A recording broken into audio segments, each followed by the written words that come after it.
سورہ حشر کی آیت نمبر 11 سے لے کے آیت نمبر 17 تک جو موضوع چلتا ہے وہ بنو قینقاع کی جلا وطنی کا چلتا ہے۔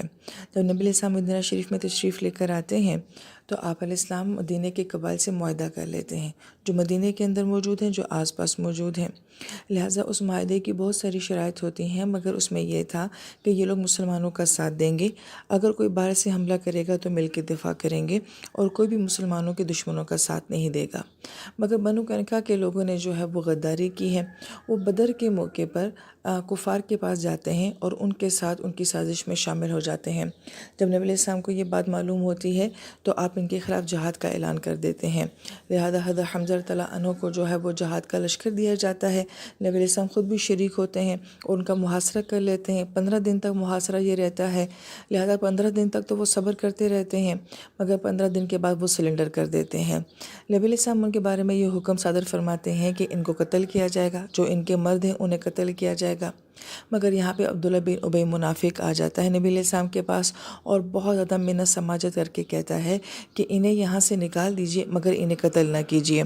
لہٰذا پھر یہ سارے لوگ جو ہیں وہ شام کے ایک شہر ازروعات کی طرف چلے جاتے ہیں۔ یہ اپنا سارا مال متاع یہیں پر چھوڑ کے چلے جاتے ہیں اور وہ مسلمان بطور غنیمت کے آپس میں تقسیم کر لیتے ہیں۔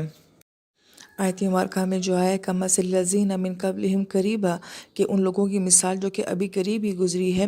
اس سے بعض مفسرین کرام نے تو بنو قینقاع کا ہی قبیلہ مراد لیا ہے، جبکہ بعض مفسرین کرام یہ فرماتے ہیں اسے مکہ کے قریش مراد ہیں، کیونکہ آیات میں اس بات کا تذکرہ آتا ہے کہ ان لوگوں نے اپنے عمل کا مزہ چکھ لیا۔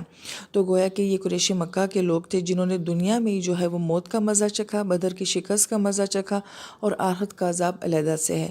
جبکہ بعض مفسرین کرام یہ فرماتے ہیں نہیں، بنو قینقاع نے اپنی غداری کا مزہ دنیا میں جلا وطنی کی صورت میں چکھ لیا ہے، اور آخرت کا نقصان جو ہے وہ علیحدہ سے ہے۔ بہرحال ہمیں جو اسلامی واقعات ہیں ان کا سیکوینس پتہ ہونا چاہیے۔ جب ہم ڈیٹیل سے ساری ہسٹری کو دیکھتے ہیں تو پھر اس سے بڑا فرق پڑتا ہے کہ کون سا واقعہ کس کے بعد ہوا۔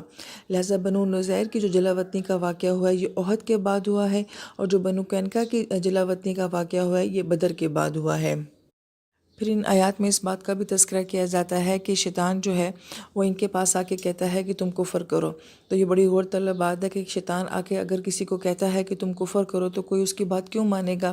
لہٰذا یہ ایک باقاعدہ موضوع ہے جو کہ سورہ بقرہ میں بڑی تفصیل کے ساتھ بیان کیا گیا ہے، مگر یہاں پہ مختصراً یہ ہے کہ عین ممکن ہے کہ وہ انسانی شکل میں جو ہے وہ انسانوں کے پاس آتا ہے، جیسے کہ بعض روایت میں آتا ہے کہ جو کفار تھے مکہ کے ان کے پاس یہ ایک برے انسانی شکل میں آیا تھا اور اپنی مدد اور اپنے تعاون کا بڑا یقین دلایا تھا کہ تم مسلمانوں کے خلاف لڑو، ہم تمہیں سپورٹ کریں گے۔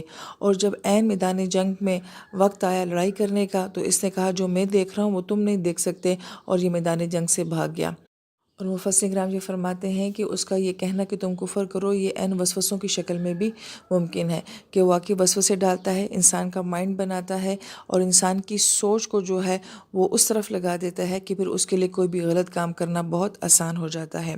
اس طرح کے بہت سارے واقعات جو ہیں وہ کتابوں میں منقول ہیں کہ شیطان کس طرح سے بڑے بڑے نیک متقی عبادت گزار لوگوں کے پاس آتا ہے اور انہیں کس طرح سے بہکاتا ہے اور کس طرح سے ان کو ایمان کے ساتھ جو ہے وہ خارج کر دیتا ہے۔